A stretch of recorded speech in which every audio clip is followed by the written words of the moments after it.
welcome to a new Dave's Classic Garage Tours video, and today I'm back at the Healey Factory. Ice block on my neck because it's blinking hot out here, and today we're in to see a couple of British cars from 70s and 80s. Interesting pieces I don't think we've covered on the channel before, so let's go and have a look.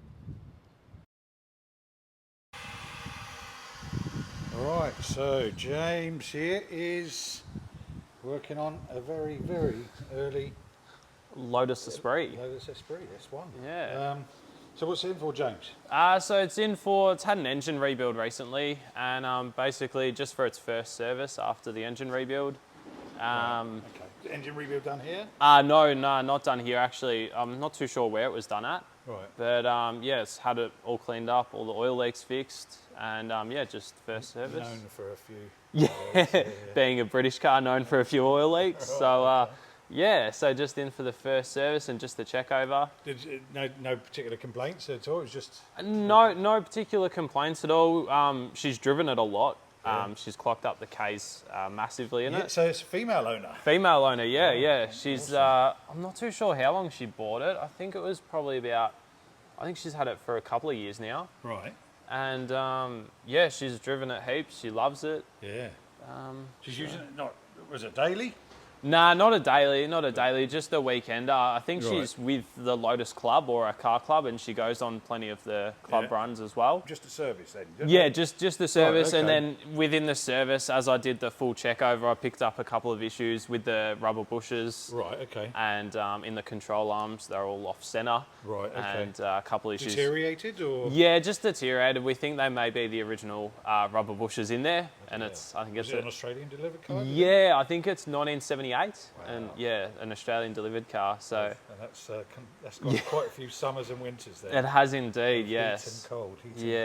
And So yeah, so look, it's done well, but yeah, just time for new bushes. it's a well-worn car, but it's an enjoyed car by the looks of it. Yeah, absolutely. Like that's what I mean. You know, she does take care of it, but she just drives it, which is what it was meant for.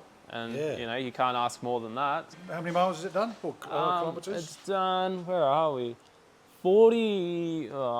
It's done 4,000 apparently, but because the trip meters only go up to 99,000 and then flick back to zero. So I dare say it's been around the clock probably once. So yeah, non-original gone interior there, I presume. Yeah, the interior looks like it's been done, and I'm not too sure about the steering wheel because most of the Esprit steering wheels I've seen are, I think, a leather, not wood grain. No, but that's a Momo there, isn't it? yeah, quite possibly. Yeah. But it's a nice touch with the wood grain shift knob and the wood grain steering wheel. Yeah, and that little bit of wood wood trim and whatever. Yeah, I mean, I don't mind it. It looks quite nice. I think it offset it well. You know, everything that makes something look a little bit different from the norm. Yeah, I'm totally. Absolutely. You know, you see a line of, I don't know, MGBs at a show, and they're all exactly the same. That's it. They're all identical next to the next one. But no, this is definitely something a little bit different, which is definitely good. And tell us about parts in Australia. How's getting older parts for an Esprit? So parts is interesting. We do have a guy quite local, but it seems that sometimes, obviously, parts are just manufactured for all the cars and not necessarily the specific models. Yeah. So sometimes it can be quite difficult trying to track down the right bush for the control arm, or someone may have even changed the control arm at some point. Yeah. But everything looks original, so yeah. Is it all pretty tidy under there? Or? Yeah, it's actually, ever since it's had sort of the engine rebuild done and everything, it's quite tidy. Yeah. No, it is. One thing that's not too difficult to source, I think, in Australia is if you know what these come out of. Yes, they're out of a A86 Corolla, I believe. Are they? No. No. Okay, I thought they were out of. No, they're Italian for a start. Oh, okay. There you go. They're an X19 Fiat. Oh, there you go. Yeah.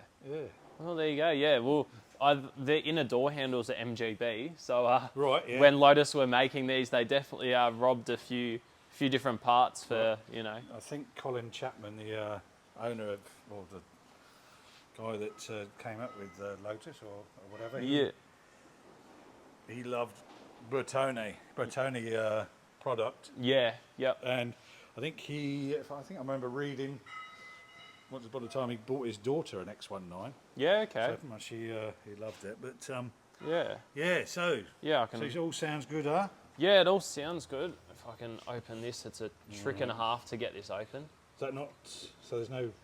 There's a lever in the car, just leave it popped though. But Right. yeah. So this is a non-turbo model as well. They did come out turboed. Yeah. Eventually. Yeah.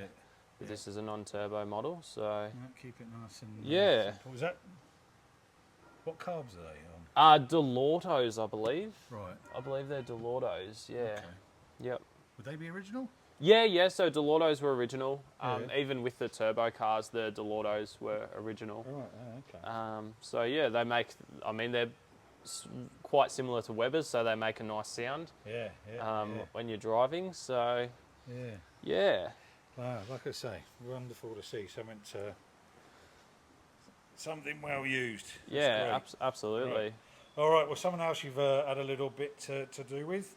We'll go and have a quick look at that. Another British icon. One thing you can guarantee on any visit to the Healey factory is an absolute plethora of stunning cars in for either restoration or repair. It's a bedazzling display of automotive gold dust, and what's great about this place is the younger guys they have working here. James is just one of 3 lads under 30 in the service and repair side of the business, and I find talking with them they are just as knowledgeable as the older guard, and most importantly, just as passionate about classic cars. If you're passionate about classics and like what I'm doing on this channel and the Dave's Classic Garage Tours channel, I'd really appreciate it if you could like, comment, share and subscribe. Remember, it's free and really does help us with all those YouTube algorithms and things. This wasn't the day for me to be hanging about, and James was under the pump, so we unfortunately never got to look over this amazing Lagonda. He did, however, have a few minutes to show me round another British classic, something more of my vintage. It's not just Healeys they look after here, as you can tell. Well, there's a few there, but got this wonder. Tell us about the SD1. Yeah, so this is a customer's car. He's an ex-employee actually of here. Right. So we like to always have his car back and help him and work on it for him. So yeah, basically I'm not too sure how long he's had this one. I think probably about 5 or 6 years. Yeah. And it's a very clean example of an ST1. All the interior. It's very good interior. Yeah. The interior is original and it's been kept in amazingly good condition. Yeah. So sunroof as well. Yeah. So yeah, factory sunroof. Yeah. No. I did. There's a few about. I see them occasionally. There is a few about. Yeah, they did a few different variants of the model. You know, they did the 3.5. I believe they had another motor in them as well. 2.6. Yeah, 2.6. I wouldn't imagine most Australians would have gone for a. Yeah, I've only ever seen the 3.5 models. Yeah. This is a Vandan Plas as well. Yeah. Did you get a Vitesse over here? I'm not sure. I'm not too sure. I see in the workshop manuals they have a Vitesse model, but I'm not sure whether the Australian ones were a Vitesse. I'm not sure I've seen this colour actually back home. Yeah. Back when I was a kid. Yeah, but bloody hell, I'm sure. Yeah. It's a lot better than the state of the ones I saw. Yeah. Let's have a look underneath the old Buick, eh? Yeah. So we've replaced the thermostat and a couple of cooling system items. Right, okay. And at the moment I'm just waiting on a few parts. We've got all the vacuum lines off here at the moment. Yeah. Because the customer had an issue where it was running quite rough at idle. Right. We found a vacuum leak, so we've ordered a couple of new bits to fix that, and when they come in stock it should be all good. Then getting parts for this is... No, the part we're getting is a universal part between cars, so that's actually quite easy. But parts for this car in particular, it's not too bad. There's a place in England and we just order it through them and within a week it's here, so right, that's good. That's quite easy. Yeah, cool. So okay. yeah. Well, an SD1. It's in the news at the moment. Mr. Jason Camisa has just put a video out on Haggerty of the one he bought up in Canada and drove. I don't know, he paid peanuts for it and risked the drive back to California from about 3,500 kilometres maybe it was. Jeez, you just did it, yeah, there you go. Yeah. But you reckon this is a good drive? You had a spin out on this one? Yeah, I had a drive of it. It's comfortable. It's nice, you know. Yeah. It's It's not a V8 that sounds like that though, is it? No, a little bit of a different V8, but that's okay. Yeah, Different in its own way. absolutely. See what they're modelled on? I have no idea.